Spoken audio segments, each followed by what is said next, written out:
Happy Monday, True Blazer fans. It's Tori back here with another Monday mailbag. But before we jump into this week's episode, make sure you check out Blazers Pulse. Now that's a new series that I'm doing every week where I ask you poll questions on Monday and then I answer them sometime during the following weekend. So if you want to check out poll questions, make sure to keep tabs with our community tab. To access that, you just have to go to our channel page and hit community. It should be like the fifth one from the left. I know it will also show up in a lot of your guys' subscription boxes, so definitely stay tuned for that. If you haven't seen last week's episode, make sure you go watch it. I really think that's something that you guys will enjoy, as something where you can have your voice heard by other True Blazer fans. I have some interesting questions on tap for this week, so I can't wait to hear your guys' feedback. With that being said, let's jump into this week's mailbag.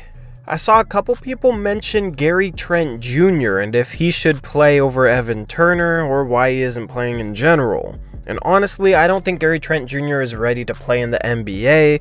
I don't think his shot is as good as people think. I think it will take him a couple years to develop that part of his game. Now, I'm just basing that off a lot of garbage time and preseason action, but there's just something about the way the ball comes out of his hand right now that isn't as tight as you'd want it. I feel like his wrist isn't far enough forward when the ball is coming off his fingertips. His wrist is still cocked too far back. That's causing him to miss a lot of shots, long or short. And I'm not talking about close misses, I'm talking about bad ones. I don't think his defense is at an average NBA level yet. That's just because he's a rookie. It takes a lot of those guys a long time to adjust to the defensive end, especially guards. I don't think Gary Trent Jr. would be an upgrade, and his role would be some duplication of Seth Curry and Nick Stauskas. So I don't think Gary Trent Jr. should play at all yet. Hopefully he is able to develop into somebody that's deserving of minutes at some point during his Blazer tenure. Tony asks, what do you think of trading for Nikola Vucevic? Maybe Nurk in a first-round pick? 1, it'd mess with chemistry. 2, Nurkic is a better defender than Vucevic, which is what we need out of that center spot with Dame and CJ in the backcourt. 3, in general, I don't think Vucevic is a better player at all.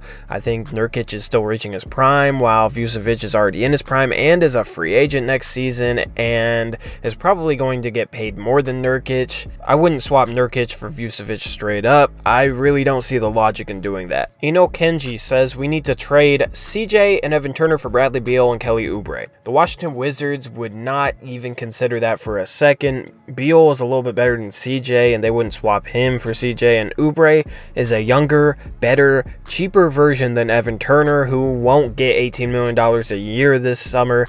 There's no way they'd swap Oubre for Turner either, so I don't see why Washington would do this trade. Honestly, to make this trade happen, we'd probably have to include Collins or 2 future first-round picks, which I wouldn't do at all. Dario Boken says, are you happy or sad is not on the team? Honestly, I kind of wish we had him on the team right now, because that would make it easier to play Stauskas and Layman on the wings instead of having to play Curry at point guard. Shabazz Napier is a little bit more of a point guard than Seth Curry is. With Seth Curry, we have to use Evan Turner as basically our point guard or point forward, whatever you want to call it. I don't think Evan Turner should be in the rotation, so I kind of miss Shabazz just because he would make it easier to actually finally bench Turner. They probably wouldn't anyways, so I guess I miss him just for the fact that I miss hearing Shabazz is the man played in the stadium. Shabazz is the man, Shabazz is the man, Shabazz is the man, Shabazz. It's not that. Now, we have Nurkic in a van. Yusuf Nurkic in a van. JXC question mark has more of a comment, but I did want to reply to this. He says the Blazers have the most ball hog guards in the NBA. Seth never gets the ball, and when he does, you can't expect him to create when he's not that type of player. He's literally on a selfish team, and he also looks scared to mess up since he barely gets a chance to do anything. First off, I don't think Seth is scared to mess up. I think it's just a rhythm issue with him missing last season and him trying to get that feel back for the game. Second, this team is far from selfish. You never see Dame or CJ trying to take credit for anything. Dame gets almost 7 assists a game, and that's as one of the most lethal scorers in the NBA, so that's not bad at all. He definitely is sometimes even too selfless and looks to set up his teammates too much. So I don't really know who you're talking about, because all the other role players don't really have the ball enough to really be considered ball hogs, so I assume you must be talking about CJ. You also got to think about the fact that we lack a lot of player movement, and we lack a lot of sets that get players open off the ball when Dame or CJ have the ball. We have a lot of basic sets that are easy to shut down, so a lot of it dissolves into a bunch of guys standing around and Dame and CJ trying to create something out of nothing, because the alternative is passing to a guy like Maurice Harkless or Evan Turner on the wing, who aren't really known as shooters, and if a guy closes out well on them, what are they going to do with the ball? They're going to pass it right back to Dame and CJ, and then Dame and CJ is either going to pass to somebody else who's not going to have a shot and not be able to create their own shot at all, and then they'll pass it right back to Dame or CJ. I see this all the time. So what do you expect Dame or CJ to do? We don't have sets that really get these athletic forwards in space cutting towards the rim or coming off of curls, or any sort of action that makes it so that a pass to them is a pass where they have a good chance to score. This team isn't selfish, man. It's a product of the environment. The Brennanator says, what do you think of trading for Miles Turner? Maybe Nurkic, Evan Turner, and a second rounder? Why does everybody want to trade Nurkic? Also, the salary cap with that would not work, because you're talking about trading out $30 million for Miles Turner, who's making, what, $15 million or something like that? So not only would this trade not work, I just don't understand why people want to trade Nurkic. He's getting like 21 points per 36 minutes with like 14 boards per 36 with great defense. His box plus minus is a 4.8, which is easily the second best box plus minus on the team. He is definitely the most underrated big man in the league. He's playing at a near all-star level. He's much better than Miles Turner and almost just as young, and I think he has more potential anyways. I don't see why people would want to trade Jusuf Nurkic for guys like Vucevic or Miles Turner. I think you guys are underrating Jusuf Nurkic a little bit. Sean Johnson says, what happened to Jake Layman? And you think Carmelo could help?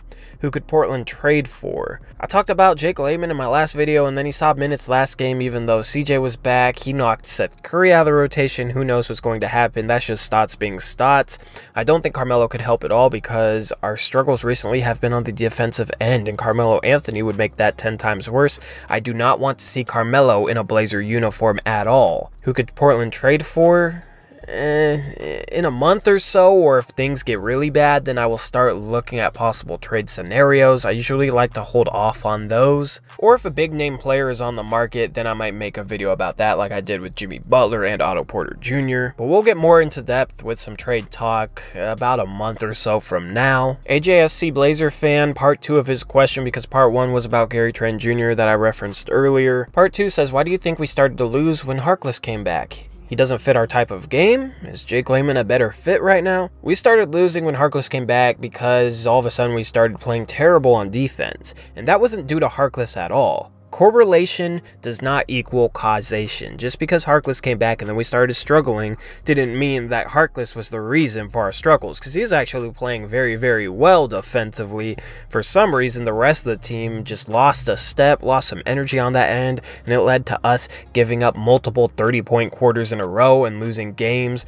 We gave up 130 to a team during that stretch. I can't remember who, but it was definitely our defense, and Harkless is a better defender than Layman, so I wouldn't make that connection. So anyway, that's all you guys had for me this week. Make sure to leave a question down in the comment section below for a chance to be featured in next week's Monday mailbag. Also, stay tuned for those polls dropping later today, as well as a game recap and a preview of tomorrow's game against the Houston Rockets. I hope you guys are enjoying the content, and with that, I'm out of here. This has been Tori. Peace out, true Blazer fans. Go Blazers. Jusuf Nurkic in a van.